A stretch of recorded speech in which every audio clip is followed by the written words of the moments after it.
Kayla doit sa piqûre du voyage à sa merveilleuse famille qui se faisait un devoir de partir visiter les siens au Portugal plusieurs étés pendant son enfance et adolescence. Un voyage backpack en Europe avec sa sœur viendra lui confirmer que l'expérience de l'étranger devra faire partie de sa carrière. C'est comme travailleuse sociale qu'elle avait entamé ses études universitaires, mais après réflexion, elle décide de réorienter son choix en enseignement primaire en choisissant l'UQAM pour son offre de stage international. Après sa première année d'études, elle part à Bali, en Indonésie, pour faire son stage supervisé. S'ensuivra un premier voyage solo en Asie du Sud-Est qui lui donnera une énorme confiance en elle et en sa capacité de surmonter les défis. Ce 4 mois sera pour elle une expérience très enrichissante et significative qui l'amènera à être cette enseignante globe-trotteuse d'aujourd'hui. Bon matin, Kayla, comment vas-tu? Bon matin, ça va très bien et toi? Ça va super bien. Merci d'avoir accepté l'invitation pour le podcast Go Wild numéro 5. Donc, Kayla qui nous parle en direct de la Californie à Portland, si je me trompe pas. Oakland. Ah, ouais, Oakland. Ouais. Donc, chez toi, il est un petit peu plus tôt. Je pense que tu nous as fait une petite exception. Là. C'est matinal pour toi ce matin. Là. Oui, ce matin, je fais pas la grasse matinée. C'est pas grave, j'avais plaisir d'être là. On est content de t'avoir aussi. Donc, écoute, juste pour mettre les auditeurs en contexte, nous, dans le fond, on se connaît du fait que, je pense que c'était quoi, c'est en 2017, ça fait presque 3 ans, ça fait 3 ans. Oui, je pense que ça va faire 3 ans. Je pense que c'était en quelque chose comme avril 2018. Oui, quelque chose comme ça. C'était ma première année en Colombie, donc je pense que c'était dans les premiers mois de 2018. Non, c'est ça. Moi, j'étais en 3 mois, dans le fond, en voyage backpack en Colombie. Puis toi, c'est ça, comme tu disais, tu étais à ta première année d'enseignement en Colombie. Puis tu étais en voyage avec ta sœur, tu explorais un petit peu la Colombie. Puis on s'est vu à Medellín. On était sur un petit tour là, pour Guatapé. Puis c'est là qu'on s'est rencontrés. Puis par la suite, ça a juste vraiment cliqué. On a gardé contact et nous voilà aujourd'hui en live. Voilà. Je suis super contente. Puis, donc, comme on disait, en ce moment, tu es en Californie, donc tu entames ta deuxième année comme enseignante à l'étranger, enseignante internationale? Ma 3e année à l'étranger, oui. OK, parfait. Puis, peux-tu juste nous situer, nous dire un petit peu, tu es dans quel genre d'école? C'est un contrat de combien de temps? Juste pour mettre les gens en contexte. Bien sûr. Donc, en ce moment, mon contrat, c'est dans une école, la Francophone Charter School of Oakland. Okay. Donc, c'est une école à charte. Okay. Une école à charte, il y en a plusieurs aux États-Unis. C'est un fonctionnement un peu différent. C'est comme si c'était une OBNL, donc une école à part en parallèle du système public, qui est comme un peu privé, mais qui offre un service public. Okay. Donc, c'est une école qui avait un projet différent, l'enseignement bilingue. Donc, elle a demandé la permission pour pouvoir exister. En contrepartie, la commission scolaire, le school district ici, les laisse ouvrir, mais ils doivent offrir un service public, donc un service gratuit aux enfants. Donc, OK, excellent. C'est assez intéressant. Puis le but étant de constituer un petit peu de créer des citoyens du monde, donc c'est plus orienté vers le volet international, ouverture sur le monde. Oui, exactement. C'est pour créer des citoyens du monde, c'est pour l'acceptation de l'autre, c'est pour l'ouverture. Donc, ces optiques-là. Les écoles internationales, en général, ont une optique d'ouverture vers le monde, puisque souvent, c'est des contextes d'immersion, comme dans ce cas-ci, immersion française. OK. Puis toi, tu enseignes strictement en français ou tu enseignes dans les 2 langues? Alors, moi, j'enseigne en français. Je suis la prof générale de la classe. Et je suis la référence en français. Donc, les élèves, ils savent qu'ils doivent s'adresser à moi en français et que je leur parle seulement en français. Par contre, comme on est en Californie, il faut quand même qu'ils respectent le programme américain. Et là, il y a une autre enseignante qui est l'enseignante de langue anglaise. Elle enseigne en anglais et elle enseigne aussi, elle peut enseigner d'autres matières selon le niveau. Moi, en 4e année, elle va enseigner l'anglais et les social studies, qui est comme l'univers social au Québec. OK. OK, excellent. Puis, on aura la chance de réapprofondir un petit peu ton expérience en ce moment aux États-Unis parce qu'on va vraiment passer chaque expérience. Ouais. Mais j'aimerais ça savoir un petit peu ton background de voyage. Donc, parler un peu de comment c'est né ce besoin d'enseigner, pas juste au Québec, mais en fait, tu n'as jamais enseigné au Québec. Ça s'est fait vraiment à l'étranger, c'est ça?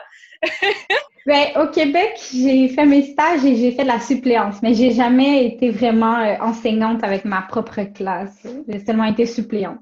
Suppléante, OK. Non, je comprends. Donc, comment est-ce que c'est né ce besoin-là d'aller enseigner à l'étranger, ta passion du voyage? Explique-moi là, comment c'est arrivé? Oui, je pense que comme je suis d'origine portugaise, dès mon tout jeune âge, avec ma famille, on voyageait. En fait, on allait au Portugal. Jeune, j'ai des souvenirs d'enfance, d'été complet presque passé au Portugal. Donc, ça m'avait vraiment marqué.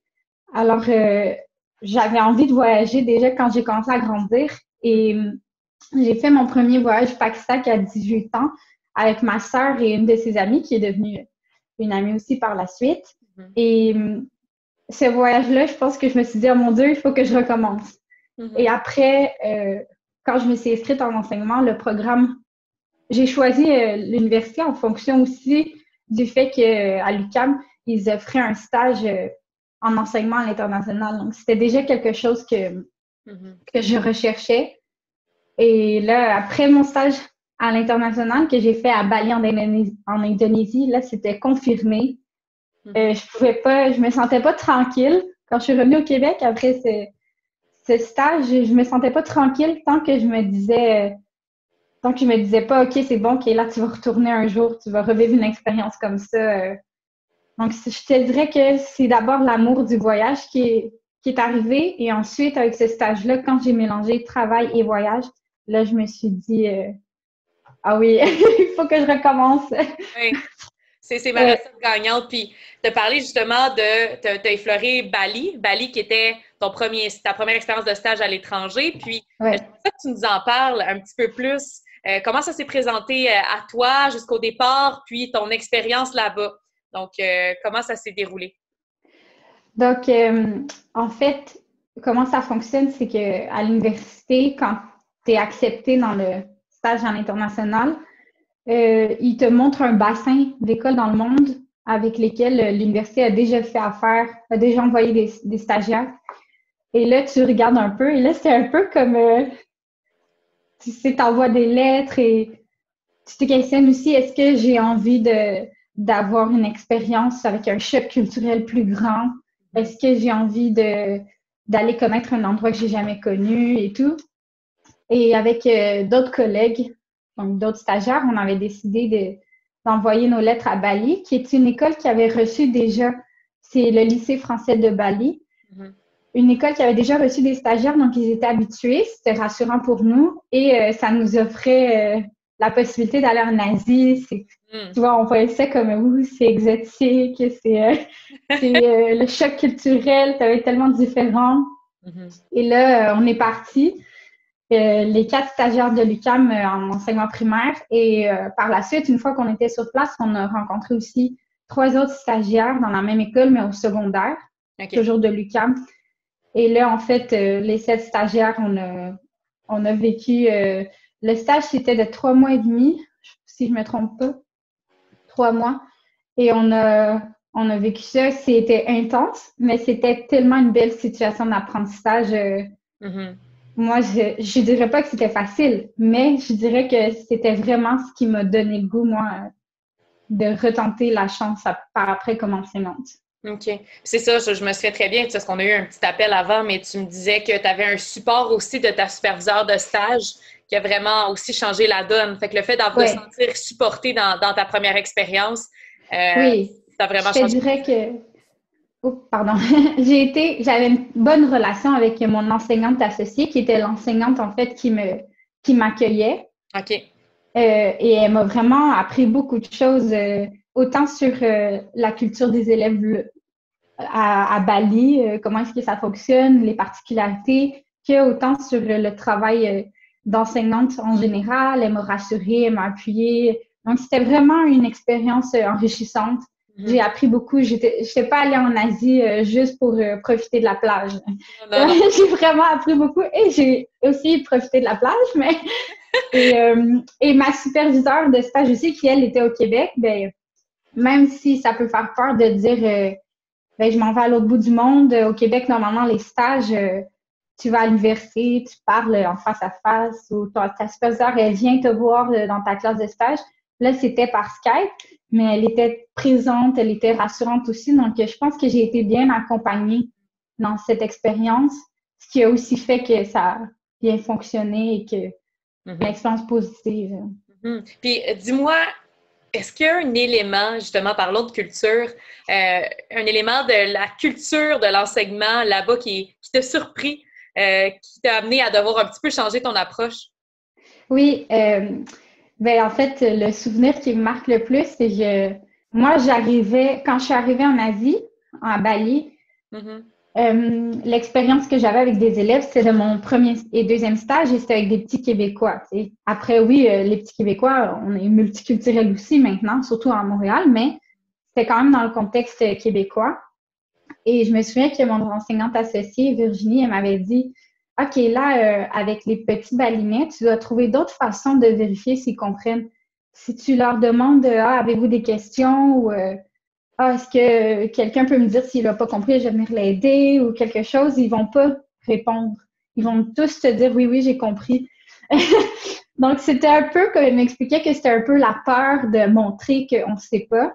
Alors que ça, par exemple, en ce moment aux États-Unis, c'est pas une situation que j'ai. J'ai développé un système avec les élèves où quand j'explique une notion que j'ai l'impression qu'elle est plus compliquée, ben, je leur dis OK, est-ce que ça va ou tu as peut-être besoin d'un peu plus d'explication, ils me font leur signe et ils comprennent qu'il n'y a pas de jugement, il n'y a pas de...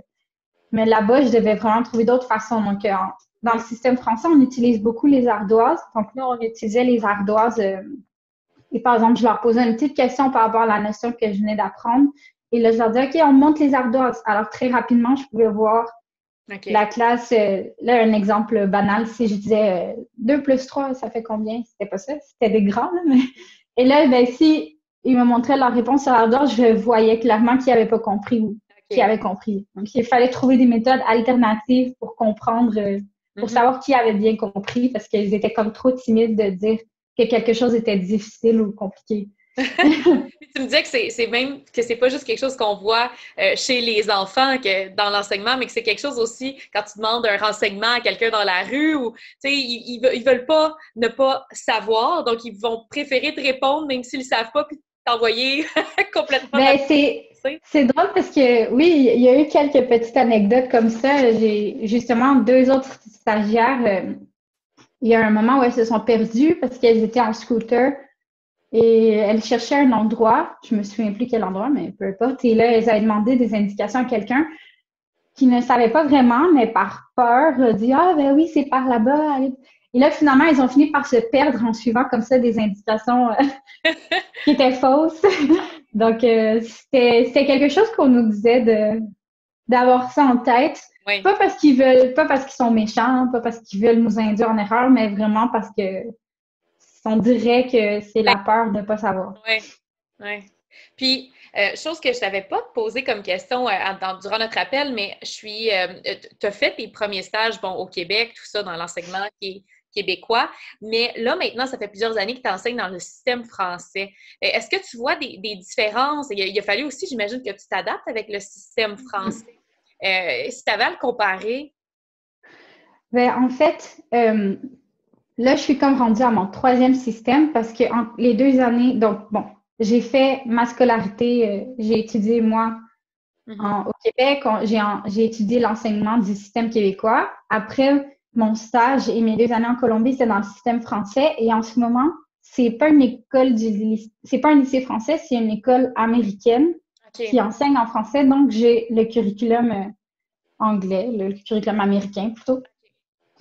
Et je te dirais que ce qui a changé, c'est pas nécessairement au niveau de comment je l'enseigne, mais plutôt de qu'est-ce que j'enseigne quand. par exemple, les notions enseignées à telle partie de l'année ou à tel niveau vont peut-être changer un peu selon le curriculum. Mais j'ai été chanceuse parce que même comme très jeune, comme nouvelle enseignante en Colombie, j'avais un directeur qui m'appuyait et qui il me faisait confiance dans les méthodes d'enseignement que je choisissais, qui était aussi teinté de moi, comment j'ai appris à enseigner au Québec. Tu vois. Donc, j'ai comme amené un peu le Québec avec moi partout où je suis allée enseigner. Mais ouais, et je sais que souvent, les systèmes français ont la réputation d'être rigides, mais moi, je te dirais que c'est pas du tout l'expérience que j'en ai eue. Même à Bali, en tant que stagiaire, je pense qu'il y a quand même plus de flexibilité que ce qu'on pense. Et dans les formations que j'ai reçues aussi, comme enseignante dans le réseau du lycée français, moi, je trouvais ça enrichissant et que c'était des méthodes intéressantes aussi. Donc, OK, excellent. Moi, j'étais curieuse justement d'avoir oui. de voir les différences. Puis, tu sais, mettons qu'on délaisse un peu ton expérience de Bali, on s'en va après à ton expérience de voyage solo. Parce que, juste pour nous situer, tu as été combien de temps en stage, puis après ça, combien de temps en voyage solo? Donc, dans mon expérience asiatique, OK, ça va. C'est correct. Tu m'entends? Oui, c'est bon. Dans mon expérience asiatique, j'ai été 6 mois en fait en Asie. Et dans ces 6 mois, il y a 4 mois où j'étais à Bali et 2 mois où je voyageais un peu solo. J'ai 2 amis qui sont venus me rejoindre en Thaïlande. OK. Et ça aussi, ça a été marquant parce que là, en Asie, à Bali, pardon, j'avais le stage qui était une expérience très intense, mais j'étais aussi accompagnée avec d'autres stagiaires. Je vivais avec d'autres stagiaires et j'étais comme pas seule. J'ai été accueillie dans une école. Après, j'ai décidé, OK, ben je voyage et je voyage seule. Donc, au début, ça faisait un peu peur parce que je me souviens... Ton premier voyage solo? Exactement, c'était mon premier voyage solo et c'était en Asie. Il y avait des gens au Québec qui me disaient oh mon Dieu, t'es courageuse. Donc, ça te fait aussi faire comme, ben voyons, tu vois dans quoi je m'embarque? Mais après Bali, je suis allée à Singapour. Et Singapour, c'est une grande ville. Tu vois, c'est comme si ça sonne plus familier. C'est très bien organisé. Donc, là, c'était super. Je suis restée 3 jours. Mais après Singapour, je suis allée au Cambodge. Et là, c'est là que j'ai senti que j'étais seule. Je me souviens... Ma Max, c'est une grande alliée dans mes aventures à l'étranger. Je l'ai appelée puis j'ai dit maman, comme qu'est-ce que j'ai fait? Je suis venue ici toute seule. Comment je fais, tu sais? Puis elle est toujours de bons conseils. Puis elle m'a dit mais non, ça va aller. Et au final, ça m'a duré, je te dirais, 2 jours où j'étais comme plus ou moins à l'aise. Et après, j'ai commencé à voir tous les éléments intéressants de voyager seule aussi. Et je pense que mon plus grand apprentissage, qui a aussi joué dans le fait que je me suis sentie à l'aise de partir seule enseigner à l'étranger, c'est que je me suis rendu compte, waouh, je suis capable d'en faire, tu sais, des choses toute seule. J'ai vécu toutes sortes de péripéties dans ce 1 mois et demi où j'étais vraiment seule. Et à chaque fois, ben... Tu t'en sortais? Ouais, je m'en sortais. Il y avait une solution où... Et finalement, ça allait bien, puis j'ai vécu une super expérience. Et je raconte l'exemple où je me promenais à Bangkok après que mes amis soient partis. Et à Bangkok, il y a tellement de monde que tu te perds dans le monde. Tu sais. Et là, j'étais allée visiter un marché et mon cell avait plus de batterie. Je pense qu'il me restait juste quelques billets de la monnaie locale, les bahts. Et là, j'étais comme, je savais plus comment retourner à mon hôtel. Je pense que j'avais essayé d'appeler un Uber et au moment où le Uber arrivait, tu vois, c'était comme le scénario catastrophe, mon sel lâche. Là, j'étais vraiment comme, oh, qu'est-ce que je fais? Comment je fais? Et là, j'étais en panique. Mais même dans ce scénario-là, ah oui, il commençait à faire noir aussi. Tu sais, tu te dis... La totale. Et là, tu vois, j'ai été chanceuse même dans cette situation qui aurait pu, tu sais, plus grave. Quelqu'un m'a vu, un jeune homme m'a vu, il a dit « Ah, est-ce que tu as besoin d'aide? » Et là, il m'a prêté son téléphone. J'ai appelé l'auberge jeunesse qui m'a expliqué comment me rendre en bus. Donc, j'avais assez de sous pour prendre le bus quand même. Et là, après, quand j'ai descendu du bus, j'étais encore perdue. Mais là, un chauffeur de tuk-tuk m'a vu. Il m'a aussi demandé, est-ce que tu as besoin d'aide? Et là, tu vois, tout s'est placé. Oui, tout s'est placé, mais il y a des moments dans je sais pas, ça a peut-être duré 2 heures, 3 heures, où là, je paniquais, tu sais, je me suis retrouvée dans une petite ruelle seule, quand il fait noir, et là, tu fais comme, oh mon Dieu! D'où l'importance, puis ça, je pense que ça a été une bonne leçon pour toi, puis ça va te servir parce qu'on va parler de la Colombie après, mais de pas hésiter à demander de l'aide. Je pense que ça a été ta grande leçon. Oui, je pense que, quand t'es, en général, là, mais aussi quand t'es seule à l'étranger et qu'il y a quelque chose qui va pas, je pense qu'il faut être capable de demander de l'aide. Il faut pas avoir peur. Il y a toujours quelqu'un qui va t'aider. Exact. Exactement. Puis là, une fois que tu as terminé ton voyage en Asie, après ça, tu es retourné au Québec, puis pas longtemps après, écoute, parle-nous du tourbillon colombien. Parce que tu le qualifies oui, c'est ça. Tourbillon. Tu as dû t'adapter extrêmement rapidement à plein d'éléments. Alors, écoute, je te laisse nous parler de la Colombie. Ben oui, c'est ça. Donc, après, je retourne au Québec, je finis mon programme universitaire et là, je me dis, OK, j'ai pas d'expérience, mais j'essaye, comme j'envoie mon CV. Et j'ai eu une réponse qui était la Colombie. Et j'ai su quand même, ça a été confirmé, je pense, fin juin. Et tu vois, le fin juin, c'est comme l'été et après, c'est le début de l'année scolaire. Et je suis arrivée en Colombie mi-août, si je me trompe pas. Donc déjà, c'est comme quand ça a été confirmé, c'était peu de temps avant de partir. La rentrée scolaire est en septembre. La rentrée scolaire est en septembre. Donc là, je suis arrivée et moi, je sentais que ça allait être un défi, cette expérience-là, mais je me doutais pas à quel point. Je me souviens, mes collègues, mes amies enseignantes me disaient « Oh mon Dieu, wow, tu sais, c'est courageux et tout. » Et là, tu vois, moi, dans ma tête, j'avais mon expérience balinaise qui avait été un défi, mais qui s'était bien passé. Là, il y avait l'aspect je pars seule que j'avais pas pris assez en considération, mais en même temps, c'est correct parce que je suis allée, finalement, ça s'est bien passé. Donc là, c'est ça, j'ai atterri en Colombie. Je connais personne. L'unique personne que je connais et à qui j'ai parlé, c'est le directeur qui m'a fait une entrevue par Skype et après, on s'est reparlé aussi, là, donc il me donne des conseils, des indications.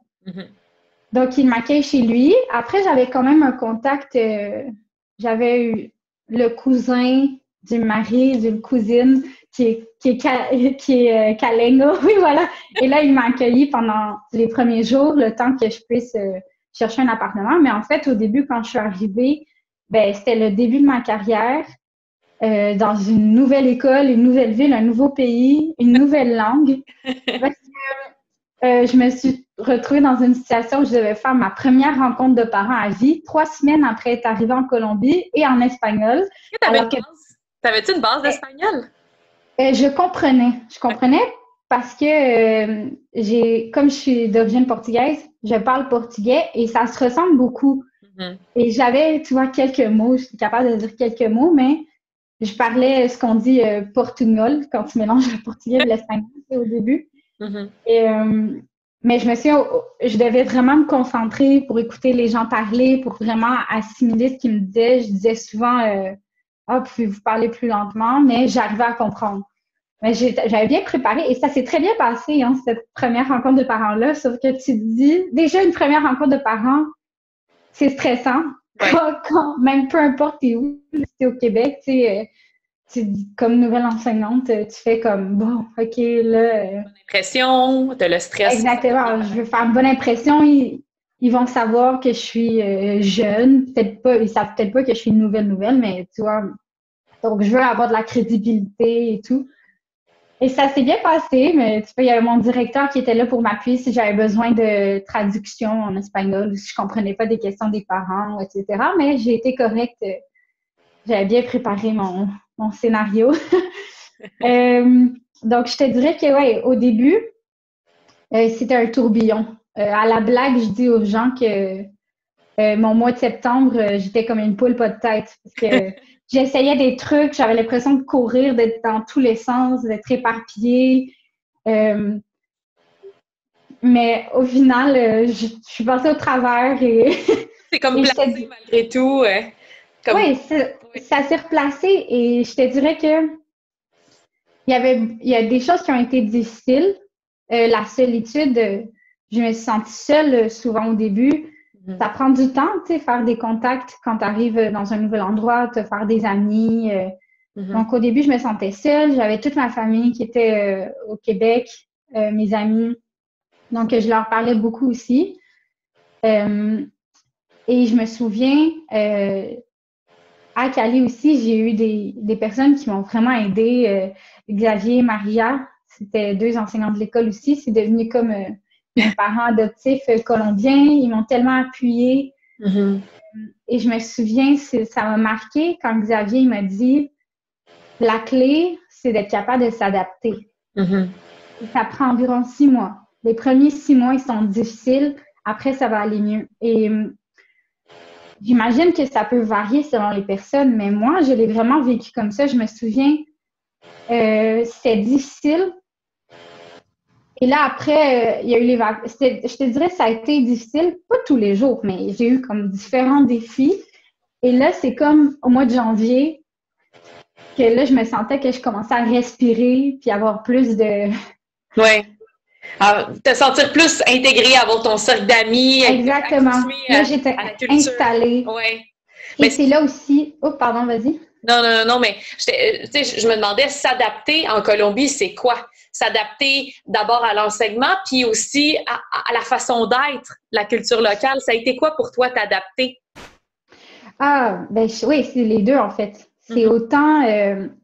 s'adapter, c'est savoir comment fonctionne le pays. Donc, par exemple, en Colombie, même pendant mon entrevue, mon directeur m'avait dit, là, il faut que tu saches, c'est la Colombie. C'est pas comme tout le monde pense que c'est, là, que tu vois, il y a aussi des choses qu'ils disent qui sont pas nécessairement vraies ou qui sont exagérées peut-être. Oui. Mais il y a des choses qu'on doit tenir en compte, par exemple le danger. Ben, c'est sûr qu'en Colombie, c'est plus dangereux qu'au Québec, par exemple. Donc, tu vois, il y a des choses comme ça qu'il faut que tu t'adaptes. Par exemple, il y a une expression qui dit no dar papaya, qui ça veut dire cherche pas le trouble, en gros. Donc ça, on te dit ça souvent, surtout pour les vols, tu sais. Par exemple, t'apprends vite que quand tu sors dans la rue et que tu vas dans un endroit que t'es pas trop certaine, ben rien doit être visible, tu sais. J'ai appris à cacher mon téléphone, mes clés, mon argent et d'avoir l'air comme si j'avais rien, tu sais. Donc, au début, c'était un peu ça, là. Tu te disais, mon Dieu, est-ce que je suis correcte? Après ça a passé. Tu te dis, mais non, en fait, c'est pas comme toutes les histoires qu'on entend. Oui, ça arrive, mais... Beaucoup moins. J'ai passé 2 ans. C'est comme un mélange de malchance, t'es au mauvais endroit, au mauvais moment, et c'est sûr que si tu parles au téléphone, tu vois, le soir, dans un quartier qui est plus chaud, ben ça augmente les chances. Après, bon. Mais moi aussi, je peux renchérir là-dessus en disant que moi, j'ai été 3 mois en Colombie, puis j'ai eu la chance pendant le premier mois d'être chez ma prof d'espagnol, puis bon, elle m'avait un peu enseigné les rudiments pour agir à la colombienne, mais beaucoup dans l'attitude aussi. Si tu montres que tu es touriste, puis que tu t'es flashy, puis tu sais que tu as l'air un petit peu préoccupé, tu regardes partout, faut que tu aies une attitude relaxe, tu sais, tant que tu caches tes avoirs, comme tu as dit. Mais non, à 100%, je pense que Nodar Papaya, c'est vrai que c'est l'expression que j'ai eue le plus. Oui, ils nous le disent souvent. Et ils sont quand même bienveillants, hein, les Colombiens, parce que quand ils savent que tu es de l'étranger, ils veulent t'aider pour pas que tu sois dans une situation comme ça. Oui. Puis ils vont s'appuyer s'il arrive quelque chose, ou bon, perte de cellulaire, ou qu'ils voient un vol, ou peu importe, la communauté autour va t'appuyer. Ils vont en tout cas, l'entraide est vraiment forte. Oui, vraiment. Ben, dans mon adaptation au pays, l'aide des gens sur place a aidé beaucoup. Trouver un appartement Parle-moi d'un appartement là-bas, comment ça peut être difficile d'avoir les papiers nécessaires pour être accepté pour un... Oui, mais c'est ça. En fait, en Colombie, ils vont te demander une série de papiers. Donc, en fait, juste pour expliquer un peu, moi, quand je suis arrivée, j'ai été accueillie. Et là, après, j'ai été dans un appart-à-hôtel. Donc, c'était comme un hôtel d'appartement que tu pouvais louer au mois. Donc, pour ça, j'avais pas besoin de fournir tous ces documents-là. Mais si tu veux louer un vrai appartement pour le plus long terme, là, ils vont te demander une série de choses. Tu dois avoir 2 co-signataires, tu dois montrer tes 3 dernières paies, tu dois avoir une carta laboral, que c'est un document que ton employeur produit, écrit, disant ton salaire mensuel et que oui, tu es bien employé. Donc, il faut que tu fournisses tout ça. Ben, si ça fait pas 3 mois que tu es arrivé, déjà, tu n'as pas 3 payes. Donc, après, il y en a qui sont plus flexibles que d'autres aussi. Mais oui, moi, ça m'avait choqué un peu parce que j'avais jamais cherché d'appartement de toute façon au Québec. C'était ma première aussi expérience d'appartement. C'était beaucoup de premières fois cette année-là. Mais ça avait été intense. Et là, donc, les premiers mois, j'étais dans un appart-à-hôtel et après, j'ai trouvé un petit studio qui, là, j'ai été dans ce studio jusqu'à la fin de mon expérience colombienne, puis c'était parfait. Oui, je m'en souviens, puis en plus, je l'avais visité, puis il était donc mignon, ton appartement. On avait eu une belle soirée. Oui. Une belle vue à Cali, la capitale de la salsa. Oui, exactement. C'était bien situé. Ça me fait penser, on s'est vu 2 fois. On s'est vu à Medellín, puis après ça, quand je suis allée visiter la Cali, on s'est revus. Fait qu'en tout cas, les souvenirs nous reviennent, hein? Puis, aussi, côté enseignement, ça a été quoi? Y a-t-il quelque chose qui t'a surpris dans la façon dont tu enseignais? Les Colombiens, est-ce qu'ils t'ont surpris? Attends, je vais juste formuler ça comme il faut. Je pense que tu disais qu'il était très volubile. Il parlait beaucoup de la discipline était un peu plus... C'est sûr que, tu vois, les élèves à Bali, il y a des traits culturels aussi, tu vois. Ils étaient plus calmes. Après, c'est des enfants aussi, donc ils ont de l'énergie, mais à Cali, ce que j'ai remarqué, c'est qu'ils parlaient beaucoup. Ils parlaient tellement.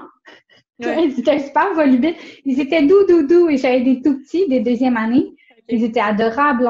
Ils étaient très gentils. Il n'y avait aucune malice ou méchanceté. Mais mon Dieu, qu'ils parlaient. Ils parlaient. Ils n'arrêtaient pas. C'est vraiment l'énergie colombienne, mais tu le vois quand tu les voyais en 2e année, donc ils ont 7-8 ans, danser la salsa, par exemple. Ben là, tu vois qu'ils ont ça dans le sang. Tu vois, ça bouge. Hein, la Colombie, Cali, c'est ça. Ça parle, ça bouge, ça a de l'énergie. Ben, tu retrouves ça aussi chez les enfants caliens. Je te dis, c'est impressionnant les voir danser. À la fin de l'année, on présentait, il y a la fête de la musique. Et là, on présentait des chants et une danse.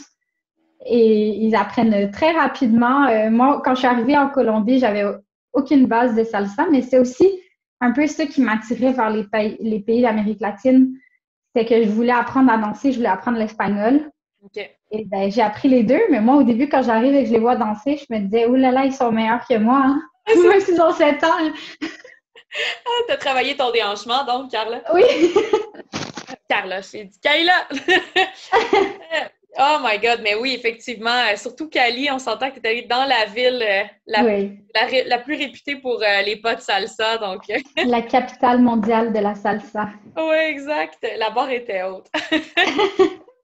Et là, on laisse un peu la Colombie, on s'en va ailleurs, les États-Unis. Et ça, est-ce que tu es retournée au Québec pour ensuite t'en aller aux États-Unis? Donc, je suis retournée au Québec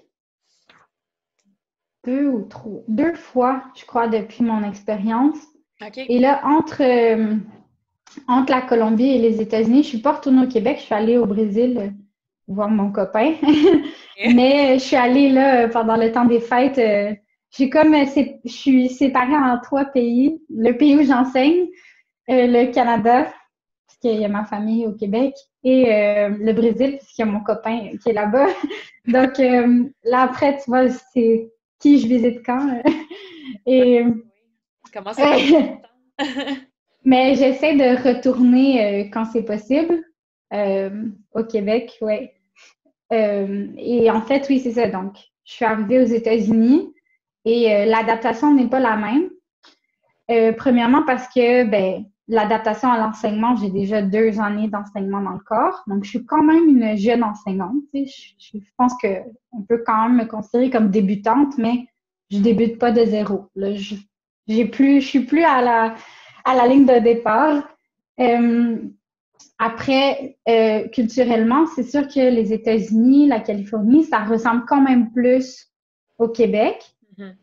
Donc, l'adaptation aussi a été différente. Pas qu'il n'y en a pas eu, parce qu'il y a des choses même que j'avais oubliées. J'avais oublié comment c'était. Après avoir vécu 2 ans en Colombie, des fois, les gens me posent des questions. « Ah, mais c'était pas comme ça au Québec? » Puis je me dis, mais je sais plus. On dirait que je sais plus, tu sais. Et par exemple, le retour à la technologie, là, il y a des choses que je sais pas, que j'oubliais que c'était possible, tu sais. Avoir plus de ressources, j'imagine. Écoute, là, je fais une supposition, mais plus de ressources là où tu es en ce moment qu'à Bali puis en Colombie? Je sais pas si j'ai plus de ressources, mais je dirais que c'est différent, peut-être. OK. Mais par contre, c'est quand même une nouvelle école, une nouvelle ville. Donc, il y a quand même toujours de la découverte, c'est ce que je recherche aussi dans mon expérience à l'international. Oui. Et la Californie, ben, c'était aussi un État des États-Unis qui m'intéressait. Donc, à connaître nos voisins américains. Donc, voilà. Et là, là, on est au mois de mars. Donc, l'année va terminer dans quelques mois. Donc, je suis en train de compléter ma première année. Et, ah oui, c'est ça. Je pense que tu m'as demandé plus tôt. C'est des contrats de 1 an, moi, que j'ai eu jusqu'à maintenant. En Colombie, c'était un contrat de 1 an aussi, sauf que mon visa, il était plus flexible. Ici, aux États-Unis, le visa, c'est un visa de 3 ans. Que tu peux avec, je pense, s'il y a une entente entre le sponsor et ton école, si ça va bien, tu peux prolonger de 2 années supplémentaires, mais à la base, c'est 3 ans. Donc, même quelqu'un qui voudrait rester éternellement, sur ce visa, tu peux pas.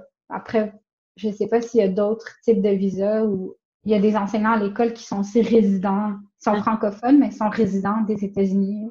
Les parcours sont différents, en fait. Quand tu retrouves des enseignants à l'étranger, chacun a un parcours différent. Mais c'est en termes de visa, comme tu dis, je pense que ça peut être quand même une question fréquente. Tu peux extensionner, tu peux allonger jusqu'à 5 ans. C'est bon à savoir. Puis toi, comment, tu sais, on va tranquillement aller plus vers la fin, mais je suis curieuse de savoir comment est-ce que tu entrevois un peu le futur?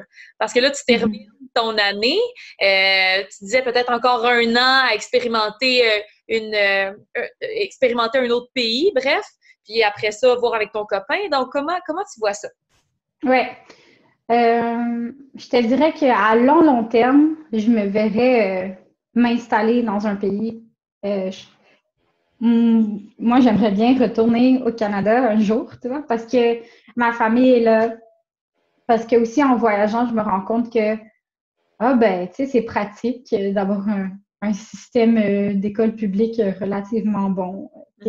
Il n'est pas parfait, c'est sûr, on peut toujours s'améliorer, mais quand je le compare, par exemple, à celui de la Colombie ou celui du Brésil, ben là, tu vois, on est quand même pas pire. Tu sais, on réussit bien aussi dans les tests internationaux.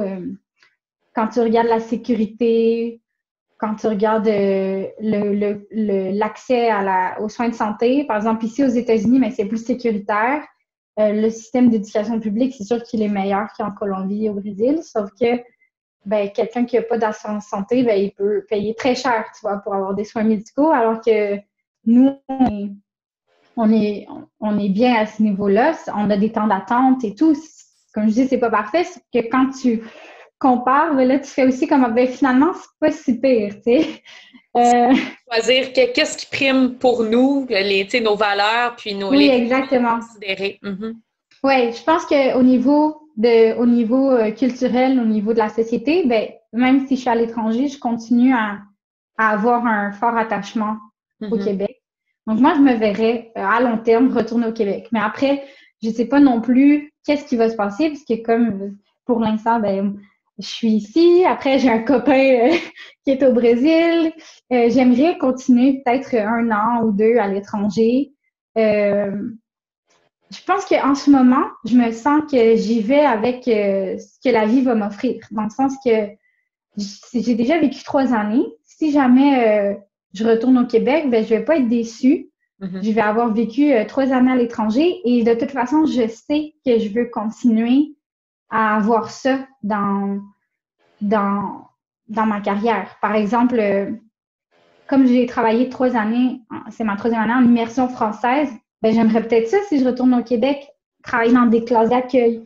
Donc, je serais comme dans un contexte similaire ou continuer une maîtrise faire une maîtrise en éducation, mais dans un thème éducatif relié à cette expérience internationale que j'ai eue. Donc, je pense que j'ai quand même gardé ça, même si je retourne au Québec. Donc, c'est ce qui me rassure aussi parce que j'ai adoré mon expérience. Et sinon, si j'ai l'opportunité de continuer ailleurs, ben, en ce moment, je regarde, par exemple, en Europe ou au Brésil aussi. Ton copain, excuse-moi de t'interrompre, mais ton copain, est-ce que le Québec, c'est quelque chose qu'il envisagerait quand une fois qu'il va terminer ses études? Ben, en fait, nous, on s'est rencontrés au Québec avant que je parte et avant que lui retourne au Brésil. Donc, il connaît le Québec et il envisagerait, oui, d'y retourner. Après, c'est qu'on ne sait pas. Lui, il est aux études en ce moment. C'est pour ça qu'on n'est pas ensemble, puisque, bon, pour les circonstances de la vie.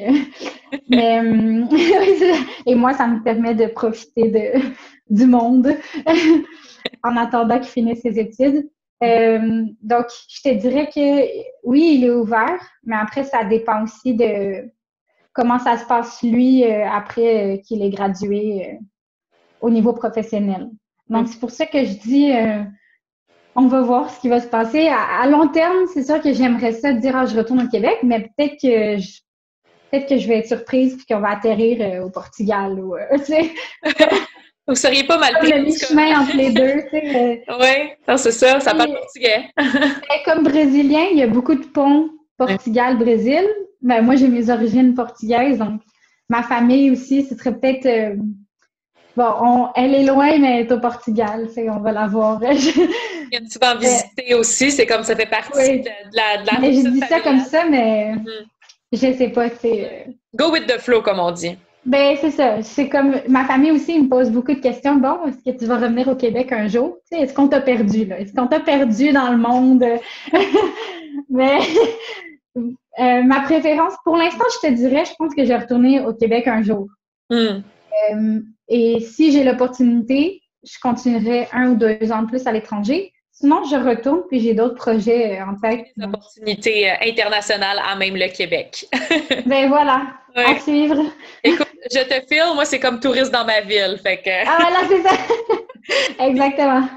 Je me demandais aussi, tu sais, on remonte à il y a 3 ans, la Kayla qui partait, premier stage à l'étranger, à Bali, puis la Kayla qui maintenant... écoute, a presque 3 années d'enseignante à l'international, différents pays. Elle est comment? C'est quoi le changement qui s'est amorcé? C'est quoi les différences? Ben, je te dirais que la Kayla d'aujourd'hui, elle a beaucoup plus confiance. Confiance en elle et confiance en ses capacités aussi. Ben, justement, ce voyage, surtout la partie solo en Asie, comme j'avais passé au travers de toutes ces choses-là, ben, quand je suis revenue au Québec, je me suis dit, waouh, tu sais, je suis capable de me débrouiller, tu sais, même si je suis toute seule. Donc, c'était pas toujours facile, tu sais, des fois tu paniques, mais et après avoir vécu une première année en Colombie, c'est la même chose. Je me disais, au début, là, je paniquais tellement, j'avais appelé ma mère la première semaine d'école, tu sais. Puis je lui avais dit, maman, je pense que je me suis lancé un défi trop grand, tu sais. Comme je suis venue ici toute seule, commencer ma carrière à l'étranger, dans un environnement totalement différent de ce que je connais. C'est comme un défi trop grand, mais finalement, à la fin de l'année, ben, j'avais les félicitations de de mon directeur, j'avais les félicitations de mes collègues. Et je me sentais vraiment fière. Tu sais, je me disais, waouh, la Kayla là, du début de l'année là, qui était comme une poule pas de tête, là, puis qui se disait, mais qu'est-ce que j'ai fait? Je me suis lancé un défi énorme. Je suis venue ici commencer ma carrière. Je suis toute seule, ben voyons, ben, elle a été capable de passer au travers. Après, j'avais des conversations avec une enseignante, mon enseignante de stage 2, Sylvie, mon enseignante associée avec qui c'est une amie aussi. J'ai gardé une très bonne relation. Je me souviens, elle m'avait dit, tu sais, Kayla, moi, quand j'avais commencé à enseigner, je m'en voulais parce que je sentais que j'avais pas, par exemple, c'était pas tous mes élèves à la fin de l'année qui savaient lire. Elle avait des premières années. Et elle dit que pendant longtemps, elle s'en est voulu, mais qu'à un moment donné, elle s'est dit, ah ben, ils vont apprendre à lire quand même, c'est juste pas avec moi, mais ça va venir. Avec le prochain enseignant qui va les avoir. Et c'est aussi le discours que j'avais de mes collègues qui était rassurant aussi, puisque comme nouvelle enseignante, tu veux comme tout faire parfait, mais t'es nouvelle, tu sais, c'est impossible. Alors mes collègues, ils me disaient, tu sais, moi je leur disais, oh, mon Dieu, le programme, tu sais, j'ai pas tout enseigné, j'ai pas tout fait parfait. Ils me disaient, ben, c'est pas grave. Ils ont appris des choses avec toi, puis ce qu'ils n'auront pas appris, ils vont continuer, tu vois, à évoluer, à apprendre. Et donc, je pense que c'est ça. Je pense que moi aussi, j'ai continué à évoluer, à apprendre, puis j'ai appris à être plus, comment dire, indulgente envers moi-même. Oui. Et à avoir plus confiance en mes capacités. Tu vois, maintenant, avec 3 années d'enseignement à l'étranger, ben, je me dis, waouh, tu sais, j'ai quand même relevé ce défi-là. Non. Je pense que ça mérite un chapeau, vraiment plusieurs chapeaux parce que, tu sais, quand tu y penses, une enseignante au Québec, juste le fait d'avoir une nouvelle classe, c'est souvent un défi énorme, mais toi, non seulement tu as une nouvelle classe, tu as un nouveau groupe d'âge, t'es dans un nouveau pays, des nouveaux collègues, tu as changé d'environnement. En tout cas, moi, je te dis chapeau. Puis, si tu avais à laisser... mettons, les gens sur une piste pour quelque chose qui pique ta curiosité ces temps-ci, qui est en rapport, ça peut être en rapport à l'éducation, mais ça peut être en rapport complètement personnel, là. Je sais pas, est-ce que tu lis quelque chose d'intéressant ces temps-ci ou tu regardes quelque chose d'intéressant? Ben, professionnellement, moi, je suis très curieuse, donc je regarde toujours un peu qu'est-ce qui se passe. Mais sinon, en fait, le petit mot que j'aimerais dire aux gens et surtout aux enseignants qui ont envie de se lancer, c'est de ne pas avoir peur d'essayer. Parce que moi, en fait, quand je me suis lancée, ben, je venais de finir l'université, j'avais aucune expérience. Je m'étais même inscrite à une maîtrise parce que en même temps, je me disais, bon, j'essaye juste pour pas avoir de regrets, pour pas dire que j'ai pas essayé, puis je l'ai eu. Donc, c'est pas nécessairement facile comme ça de trouver un poste. Moi aussi, c'est un poste d'enseignante, pas d'enseignement de français ou d'anglais, mais d'essayer parce que je pense que ça peut fonctionner d'une façon ou d'une autre. Puis la pire des choses qui peut arriver, c'est que tu vas apprendre. Oui, exactement. Et il y a des ressources aussi. Donc, je pense qu'on s'en était parlé avant, mais il y a des ressources sur Internet. Donc, ça peut être un petit conseil pour les gens qui cherchent. Il y a le site Internet Enseigner à l'étranger qui publie, dans ce cas-ci, c'est surtout pour les lycées français à l'étranger. C'est pas uniquement, mais des postes d'enseignement. Donc, moi, c'est dans ce site que j'ai trouvé aussi. Donc, ça peut être une information intéressante à partager. 100%. Puis, je vais m'assurer de mettre tous les liens auxquels tu as pensé. Je vais m'assurer de les mettre en descriptif de podcast. Puis voilà. Écoute, Kayla, je te remercie tellement pour ta belle présence aujourd'hui. Toutes les informations super intéressantes qui vont servir autant des enseignantes que des gens curieux qui veulent savoir c'est quoi la réalité d'être un expat. Sur ce, guys, je vous donne rendez-vous dans 2 semaines pour un autre podcast de Go Wild. Merci, Kayla. Merci beaucoup. Merci. Bye-bye. Bye.